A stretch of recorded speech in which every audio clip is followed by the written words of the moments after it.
वंदे भारत की शान।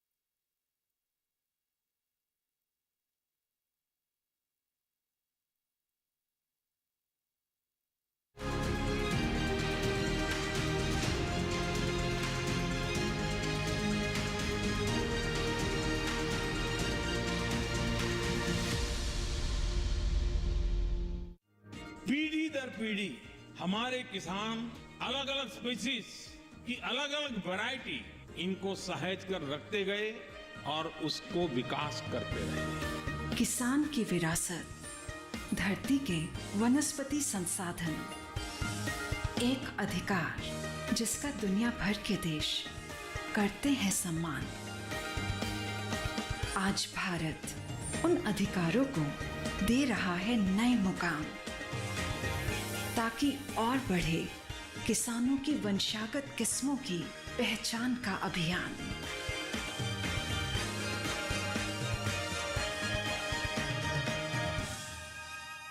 नमस्कार, आप देख रहे हैं दूरदर्शन किसान कृषि दर्शन की एक नई कड़ी में मैं अदिति शर्मा आप सभी का स्वागत करती हूं। हमारे इस कार्यक्रम का उद्देश्य यही है कि कृषि जगत में जितनी भी हलचलें हो रही हैं उनकी जानकारियां हम आप तक सही समय पर पहुंचा सके, ताकि आपके लिए ये तमाम जानकारियां फायदेमंद साबित हो सके। हमेशा की तरह आज भी हम कुछ खास बातें आपको बताने वाले हैं हमारे तीनों सेगमेंट्स के माध्यम से, विज्ञान और किसान, कृषि स्टार्टअप और फार्मिंग इंडिया। अब क्या कुछ खास रहने वाला है इन सेगमेंट्स में, जानने के लिए आइए शुरुआत करते हैं आज के एपिसोड की।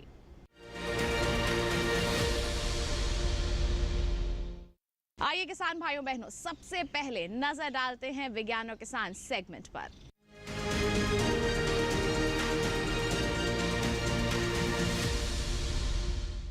बताएं आपको कि हाल ही में नेफेड की 66वीं वार्षिक आम बैठक का आयोजन दिल्ली स्थित NCUI में किया गया। अब इस वार्षिक आम बैठक के दौरान क्या कुछ खास रहा, दिखाते हैं आपको हमारे सेगमेंट में। हाल ही में दिल्ली स्थित NCUI में नेफेड की 66वीं वार्षिक आम बैठक आयोजित की गई। इस अवसर पर कृषि एवं किसान कल्याण मंत्रालय के संयुक्त सचिव एवं नेफेड के प्रबंध निदेशक रितेश चौहान, नेफेड के अध्यक्ष विजेंद्र सिंह, नेफेड से जुड़े चंद्रपाल सिंह यादव और नेफेड से जुड़े देश भर के लोग उपस्थित थे। इस अवसर पर नेफेड के प्रबंध निदेशक रितेश चौहान ने कहा, PSS और PSF योजनाओं में नाफेड ने खरीदी की है, जिससे सर लगभग 15 लाख किसानों तक हम पहुंच पाए हैं और PSS में 17,000 करोड़ और जबकि PSF में लगभग 91 करोड़ के आसपास खरीदी की गई है। बफर स्टॉक की आपूर्ति हमने अपने सुरक्षा बलों और सेना के लिए भी बफर स्टॉक आपूर्ति की है।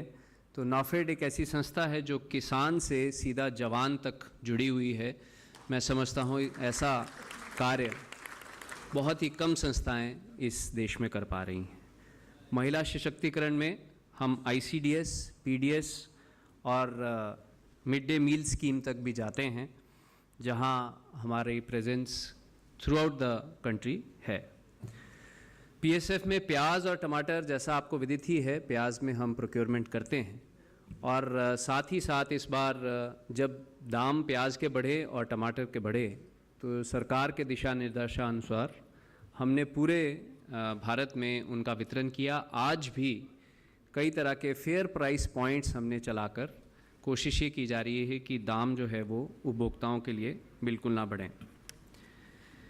भारत सरकार की अन्य योजनाएं जैसे कि one district one project, FPOs और यहाँ तक कि विदेश मंत्रालय को जब ज़रूरत पड़ती है, पीछे अफ़गानिस्तान में जो प्रॉब्लम आई जिससे आप सभी विदित हैं, उसमें भी 10,000 मेट्रिक टन गेहूं की सप्लाई नाफेड ने आगे खड़े होकर अफ़गानिस्तान तक पहुंचाने का कार्य किया है।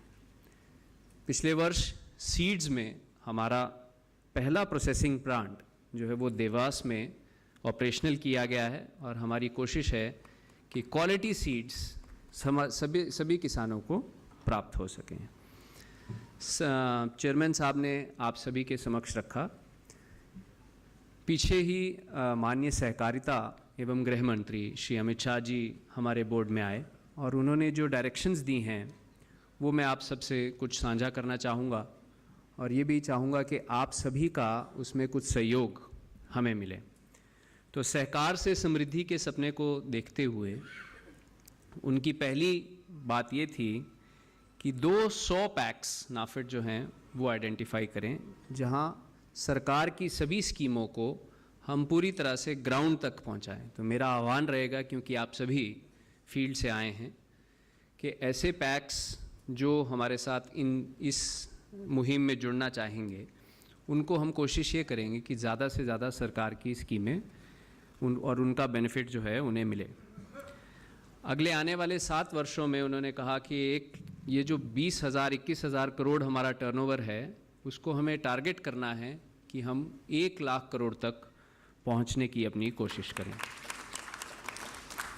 नाफेड को ये भी कहा गया कि जैसे दालों का जो इंपोर्ट इस देश में हो रहा है उस इंपोर्ट को कैसे रोका जाए, और रोकने का तरीका ये सुझाया गया कि ज़्यादा से ज़्यादा हम अपने किसानों से डायरेक्टली उनको रजिस्टर करें अपने पोर्टल के ऊपर और रजिस्ट्रेशन करके उनसे डायरेक्ट दाल खरीद के सरकार के बफर स्टॉक में डाली जाए और रेट्स जो हैं वो अच्छे दिए जाएं ताकि किसान भाई लॉन्ग टर्म के लिए इस कार्रवाई को कर सकें। तो मेरा आपसे आह्वान रहेगा कि आने वाले कुछ समय में हम ये स्कीम बनाकर नीचे तक उतरेंगे और कोशिश करेंगे कि ज़्यादा से ज़्यादा पैक्स के थ्रू इसको कार्रवाई को किया जा सके। इस अवसर पर नेफेड के अध्यक्ष विजेंद्र सिंह ने कहा, नेफेड एक संस्था है जो कंज्यूमर की भी मदद करती है कि कोई चीज़ महंगी हो तो उसमें सस्ता करने में, वहाँ तक पहुँचाने में, और किसान की फसल नहीं खरीदी जा रही हो तो प्राइस सपोर्ट स्कीम के तहत किसान की भी मदद करती है, तो कंज्यूमर की भी और ग्रोअर की भी। तो जो भी हमारे से बन पाया है किया है, तो बहुत बड़ा देश है और भी बहुत सा करने के लिए बाकी है। तो मैं सभी सहकारी बंधुओं का विशेषकर आज की एजीएम में आभार व्यक्त करता हूं। उनका सहयोग मिला है, आगे भी मिलता रहेगा। तो ये था सेगमेंट विज्ञान और किसान। इसी के साथ कार्यक्रम में वक्त एक छोटे से ब्रेक का। आप कहीं मत जाइए, देखते रहिए कार्यक्रम कृषि दर्शन और बने रहिए दूरदर्शन किसान पर।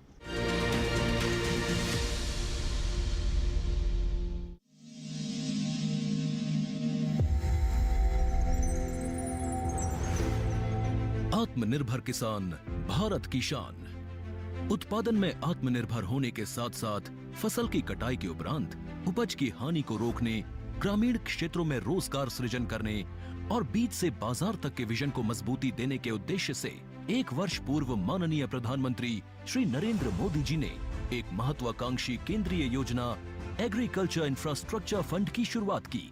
इस आधुनिक इंफ्रास्ट्रक्चर से कृषि आधारित उद्योग लगाने में एक बहुत बड़ा बदलाव आएगा और बहुत बड़ी गति आएगी। साथियों, अब हम उस स्थिति की तरफ बढ़ रहे हैं जहां गांव के कृषि उद्योगों से फूड आधारित उत्पाद शहर जाएंगे और यही तो आत्मनिर्भर भारत अभियान का संकल्प है। एग्रीकल्चर इंफ्रास्ट्रक्चर फंड से पात्र लाभार्थी गोदामों का निर्माण कर सकते हैं, छटाई या ग्रेडिंग इकाई, पैकिंग हाउस, सप्लाई चेन और कोल्ड चेन जैसी सुविधाएं या फिर प्राथमिक कृषि प्रसंस्करण केंद्र की स्थापना कर सकते हैं। इस योजना के तहत पात्र लाभार्थियों को 2 करोड़ रुपए तक के ऋण पर अधिकतम 7 वर्ष के लिए ब्याज में 3% तक की छूट दी जा रही है। ऋण पुनर्भुगतान के लिए 6 महीने से 2 वर्ष तक मोरेटोरियम की सुविधा भी उपलब्ध है। इस योजना ने अब तक सफलता की कई मिसालें कायम की हैं, जैसे कि मध्य प्रदेश के लाभार्थी श्री विपिन त्रिपाठी ने एग्रीकल्चर वेस्ट से बायोफ्यूल बनाने का इनोवेटिव प्राइमरी प्रोसेसिंग सेंटर लगाया है। लोन मिलने की वजह से हम समय पर सारी मशीनों का प्रोक्योरमेंट और सारा सिविल वर्क टाइम पे करवा पाए, जिससे ये प्रोजेक्ट को लगाना संभव हो पाए। राजस्थान के लाभार्थी श्री यशवर्धन मुंद्रा ने सॉर्टिंग एंड ग्रेडिंग यूनिट लगाकर रोजगार के अवसर पैदा किए हैं। कर्नाटक की महिला उद्यमी श्रीमती ममता वी ने प्राइमरी प्रोसेसिंग सेंटर लगाकर प्रगति की नई राह चुनी है। ಸಣ್ಣ ಪುಟ್ಟ ಉದ್ಯಮಿಗಳನ್ನ ಮತ್ತಷ್ಟು ಅಗ್ರಿಕಲ್ಚರಲ್ಲಿ ಹೆಚ್ಚು ನಾವು ಇನ್ನಷ್ಟು ಸಾಧನೆ ಮಾಡಲಿಕ್ಕೆ ಕಾರಣಕಾರಕವಾದಂತ ಈ ಅಗ್ರಿಕಲ್ಚರಲ್ ಇನ್ಫ್ರಾಸ್ಟ್ರಕ್ಚರ್ ಫಂಡ್ ಇಂದ ನಮ್ಮ ಇನ್ನಷ್ಟು ಯೋಜನೆಗಳು ಆಯೋಜನೆಗಳು ಉತ್ತಮಗೊಂಡಿದೆ। राजस्थान के लाभार्थी श्री दिनेश भट्टर ने जीरे की प्रोसेसिंग यूनिट लगाकर आसपास के ग्रामीणों को आत्मनिर्भरता प्रदान की है। महाराष्ट्र के लाभार्थी श्री अनूप कुमार मोहता ने वेयर हाउस बनाकर अन्न भंडारण को सुनिश्चित किया है। आज देश के कोने कोने से किसान, कृषि उद्यमी, किसान उत्पादक संघ, प्राथमिक कृषि सहकारी समितियां, स्वयं सहायता समूह और कृषि उपज मंडियां इस योजना का लाभ उठा रहे हैं।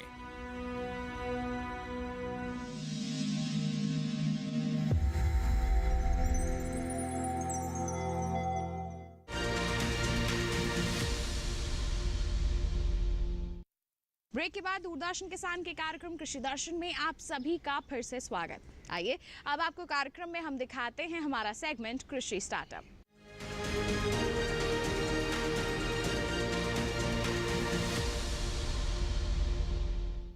हमारे सेगमेंट में हम देश के जितने भी सफल किसान हैं उनकी दास्तानें आप तक पहुंचाने की कोशिश करते हैं और आज के हमारे इस कार्यक्रम के इस सेगमेंट में कौन से सफल किसान आपको प्रेरित करने वाले हैं, जानने के लिए आइए नजर डालें कृषि स्टार्टअप सेगमेंट पर।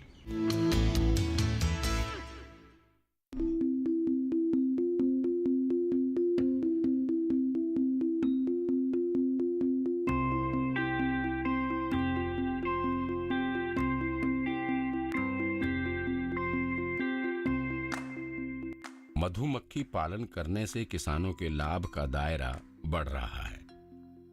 लखनऊ के निमित सिंह एक ऐसे युवा हैं जो बीटेक की पढ़ाई करके नौकरी के बजाय इसी कार्य से जुड़ गए हैं और एक सफल मधुमक्खी पालक हैं जो इस व्यवसाय को परंपरागत से आधुनिकता में ढालकर सामान्य मधुमक्खी पालन की तुलना में कई गुना आमदनी ले रहे हैं। जिनके पास आज के समय में 1200 मधु बक्से तो हैं ही, साथ ही वो मधुमक्खी पालन से जुड़े आधुनिक उपकरणों से सुसज्जित लैब भी चलाते हैं।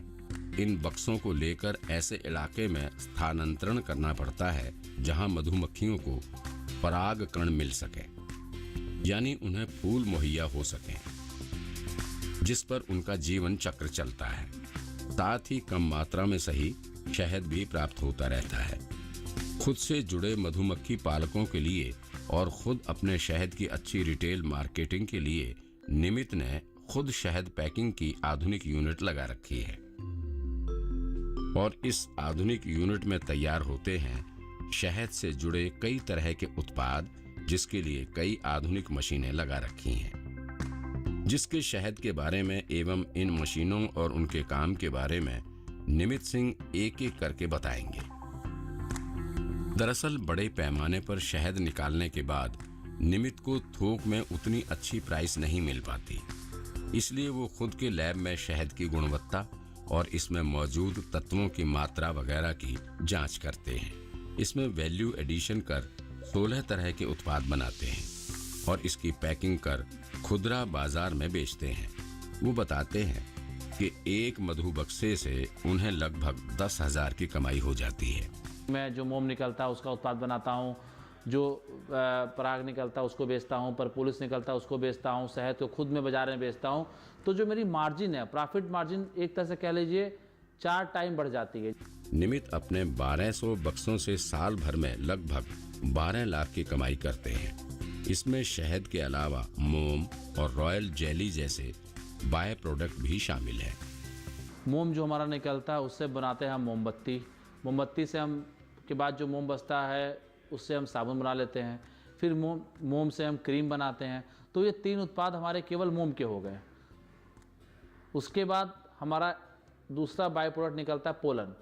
पोलन को हमारे पास ड्रायर है हमारे लेबोरेटरी में, तो ड्रायर में हम पोलन को सुखा के उसका मॉइस्चर कंटेंट कम करके उसको बाजार में हाईली रिच प्रोटीन डाइट की तरह हम उसको बेच सकते हैं। इस आधुनिक लैब में पहले ड्रम में शहद को स्टोर किया जाता है, फिर सीमित मात्रा की पैकिंग के लिए मशीन है। वैसे ड्रम से सीधे भी बोतल भरी जा सकती है। फिर डब्बों की कैंपिंग के लिए स्क्रू पंच मशीन की मदद लेते हैं। इससे पहले फील्ड से आए शहद में मौजूद तत्वों की मात्रा स्पेक्ट्रोफोटोमीटर से पता कर सैंपलिंग करते हैं। साथ ही पीएच मीटर से ये भी तय किया जाता है कि शहद किस फसल या फूल का है। छोटी छोटी मशीनें लाइक स्पेक्ट्रोफोटोमीटर, रेफ्रेक्टोमीटर मैं खुद अपने रख लिया और मैं उस पर खुद ही टेस्टिंग करने लगा। निमित सिंह मधुमक्खी पालन से कैसे अधिक से अधिक आमदनी ली जाए, इसके लिए वो इसके नए नए उत्पाद बनाने पर जोर देते हैं। आजकल बड़े बड़े होटलों में कॉम्ब हनी का प्रचलन बढ़ा है। कॉम्ब हनी को खाते समय ऐसा फील होता है जैसे च्युइंगम खा रहे हैं, जो हमारे दांतों का भी ख्याल रखता है। कॉम्ब हनी एक तरह से देखा जाए तो जो हमारा छत्ता होता है मधुमक्खी द्वारा बनाया हुआ, उसमें पूर्णतः मधुमक्खी पूरा शहद भरती है और भरने के बाद जब उस पर पूर्णतः एक मोम की परत जम जाती है तो उससे हम कॉम्ब हनी बोलते हैं। अब उसको हमें एक शेप देना होता है, या तो पूरा फ्रेम दें, फुल फ्रेम बोलें या हाफ फ्रेम बोलें, या तो हम एक छोटा सा बॉक्स आता है उसको भी लगा सकते हैं। ये निकलने के बाद जब हम बक्से में शहद तैयार हो जाता है, उसको हम मशीन द्वारा शहद निकालते नहीं हैं। हम क्या करते हैं, इसको एज इट इज़ बाहर निकाल लेते हैं और इसको फ्रिज में लगा देते हैं। फ्रिज में लगाने के बाद इसका डिमांड ज़्यादातर होटल से होते हैं, होटल्स में डिमांड होते हैं, ज़्यादातर इसके पार्टीज में डिमांड होती है इसकी। इसे लाइक च्युइंगम हम खा सकते हैं इसमें, क्योंकि पूरा शहद जमा होता है और हमें इसे कट करना है और सीधे हमें इसे च्युइंग करके, दांतों से च्युइंग करके हमें इसे खाना है। निमित सिंह जैसे प्रगतिशील मधुमक्खी पालक जो वक्त के साथ अपने व्यवसाय को ढालने में माहिर हैं, जो जानते हैं कि व्यवसाय में मुनाफा बढ़ाने के लिए कैसे आधुनिक तकनीक का इस्तेमाल करना चाहिए, वो एक मिसाल हैं वैसे युवाओं के लिए जो किसी व्यवसाय में हाथ लगाने से पहले उसके लाभ के दायरे को सीमित समझने लगते हैं। तो ये था कृषि स्टार्टअप सेगमेंट। इसी के साथ कार्यक्रम में वक्त एक और छोटे से ब्रेक का। आप कहीं मत जाइए, देखते रहिए कार्यक्रम कृषि दर्शन और बने रहिए दूरदर्शन किसान पर।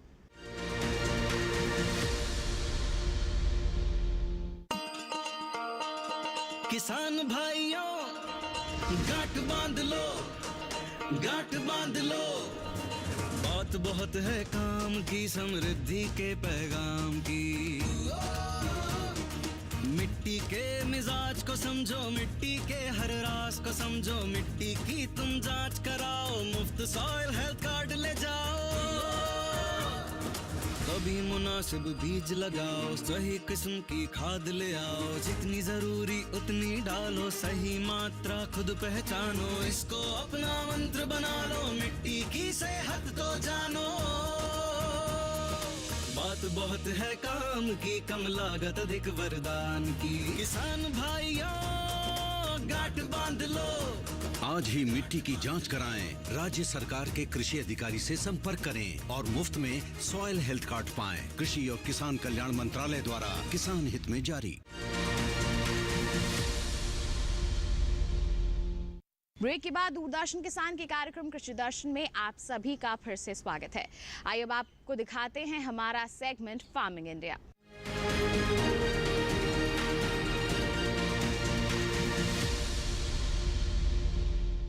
आज के फार्मिंग इंडिया सेगमेंट में हम बात करने वाले हैं हमारी सरकार की एक बहुत ही अहम पहल के बारे में, जो कि है फसल अवशेष प्रबंधन योजना।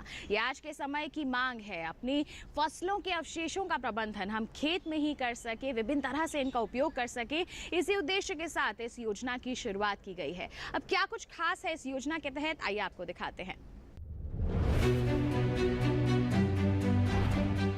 खुशहाल किसान है, लोग हैं आश्वस्त, शुद्ध हवा अन्न है और शुद्ध है पर्यावरण। विश्व गुरु बनने का मार्ग अब है प्रशस्त। हर साल फसल के अवशेष जलने से राजधानी क्षेत्र दिल्ली में गंभीर वायु प्रदूषण तो होता ही है, मिट्टी का नुकसान और कई स्वास्थ्य समस्याएं पैदा होती हैं। पंजाब, हरियाणा, उत्तर प्रदेश में सबसे ज्यादा फसल अवशेष जलाए जाते हैं। इन समस्याओं को ध्यान में रखते हुए और लोगों को प्रदूषण से बचाने के लिए माननीय प्रधानमंत्री श्री नरेंद्र मोदी जी के मार्गदर्शन में कृषि एवं किसान कल्याण मंत्रालय भारत सरकार ने इस दिशा में बड़े कदम उठाए हैं। इनमें से एक है फसल अवशेष प्रबंधन योजना। पराली काटने से लेकर उसके निस्तारण के लिए जो नई व्यवस्था बन रही है, नई मशीनें आ रही हैं, ट्रांसपोर्टेशन के लिए नई सुविधा बन रही है, जो ये नए जैविक ईंधन प्लांट लग रहे हैं, इन सब से गांवों में रोजगार के नए अवसर पैदा होंगे। फसल अवशेष प्रबंधन योजना का उद्देश्य पर्यावरण को वायु प्रदूषण से बचाना है और फसल अवशेषों को जलाने से होने वाले पोषक तत्वों और मिट्टी के सूक्ष्म जीवों के नुकसान को रोकना है। इस योजना के तहत किसानों को super strong management system, happy seeder, super seeder, smart seeder, zero till seed cum fertiliser drill, mulcher, paddy straw chopper व अन्य मशीनें उपलब्ध कराई जा रही हैं। इनके प्रयोग से कृषि सिर्फ आसान ही नहीं हो रही है, बल्कि किसान के स्वास्थ्य और आमदनी पर भी सकारात्मक असर पड़ रहा है। फसल अवशेषों का उपयोग पेपर बनाने, मशरूम उत्पादन, कंपोस्ट बनाने और ईंधन के रूप में भी होता है। धान की पराली के कुशल बाह्य स्थिति प्रबंधन को सक्षम करने के उद्देश्य से लाभार्थी या एग्रीगेटर, जिसमें किसान, ग्रामीण उद्यमी, किसानों की सहकारी समितियां, किसान उत्पादक संगठन, एफपीओ और पंचायतें शामिल हैं और धान की पराली का उपयोग करने वाले उद्योगों के द्विपक्षीय समझौते के तहत धान की पराली की आपूर्ति श्रृंखला के लिए तकनीकी वाणिज्यिक प्रायोगिक परियोजनाएं स्थापित करने के प्रावधान किए गए हैं। सरकार द्वारा परियोजना प्रस्ताव में शामिल 1.5 करोड़ रुपए तक की लागत वाली मशीनरी की पूंजीगत लागत पर 65% की दर पर वित्तीय सहायता प्रदान की जाती है। परियोजना के प्राथमिक प्रमोटर के रूप में उद्योग को परियोजना लागत का 25% अंशदान करना होगा और शेष 10% लाभार्थी या एग्रीगेटर का अंशदान होगा। फसल अवशेष प्रबंधन मशीन खरीदने के लिए 50% सब्सिडी उन किसानों को जो अकेले खेती करते हैं, 80% सब्सिडी किसान, एफपीओ और 5 पंचायतों की सहकारी समितियों को तथा पिछले 5 सालों में 3,138 करोड़ रुपए से अधिक किसानों को मशीनों पर सब्सिडी और सूचना, शिक्षा और संचार गतिविधियों के लिए जारी किए गए हैं। 8-10 ਮਿੱਤਰਾਂ ਨੇ ਇਕੱਠੇ ਹੋ ਕੇ ਆਪਣਾ ਇੱਕ ਸੈਲਫ ਹੈਲਪ ਗਰੁੱਪ ਬਣਾਇਆ ਹੋਇਆ ਹੈ, ਜਿਹਦੇ ਵਿੱਚ ਅਸੀਂ ਸਰਕਾਰ ਤੋਂ 80% ਸਬਸਿਡੀ ਤੇ ਮਸ਼ੀਨਰੀ ਹੈ ਜਿਹੜੀ ਉਹ ਲਿੱਤੀ ਹੋਈ ਹੈ। भारतीय कृषि अनुसंधान परिषद भी इस दिशा में पूरी मेहनत और लगन से काम कर रहा है। उनके द्वारा तैयार किया गया पूसा बायो डीकंपोजर एक ऐसा छोटा कैप्सूल है जो फसल अवशेषों को लाभदायक कृषि अपशिष्ट खाद में बदल देता है। आज ये आधुनिक कृषि यंत्रों से किसान पराली को गाठे बना के बेचता है, जिससे उसकी इनकम भी बढ़ी है और प्रदूषण होने से बचा है। सरकार फसल अवशेष प्रबंधन को लेकर पूरी प्रतिबद्धता से काम कर रही है। पिछले 5 सालों में इस योजना के लिए पंजाब को 1426, हरियाणा को 916, उत्तर प्रदेश को 713 और राष्ट्रीय राजधानी क्षेत्र दिल्ली को 6 करोड़ रुपए से अधिक तथा भारतीय कृषि अनुसंधान परिषद को किसानों के लिए सूचना, शिक्षा एवं प्रदर्शन की दिशा में 75 करोड़ रुपए से अधिक की धनराशि जारी की गई। खास बात ये कि कृषि एवं किसान कल्याण मंत्रालय भारत सरकार ने सिस्टम को और ज्यादा सुचारू रूप से चलाने वाला बनाने के लिए एक मल्टी लैंग्वेज मोबाइल ऐप भी बनाया है, जिसे फार्म्स यानी फार्म मशीनरी सॉल्यूशंस ऐप नाम दिया गया है। वो दिन दूर नहीं जब किसानों के खेत में प्रदूषण को बढ़ावा देने वाला हानिकारक धुआं नहीं होगा, स्वच्छ पर्यावरण और किसानों का आर्थिक विकास होगा। स्वस्थ कृषि, स्वच्छ पर्यावरण और अच्छे स्वास्थ्य के प्रति अपने हर संकल्प को सिद्धि तक पहुंचाने के लिए पूरी प्रतिबद्धता के साथ निरंतर फसल अवशेष प्रबंधन योजना का श्रेष्ठ नेतृत्व कर रहा है कृषि एवं किसान कल्याण मंत्रालय, भारत सरकार।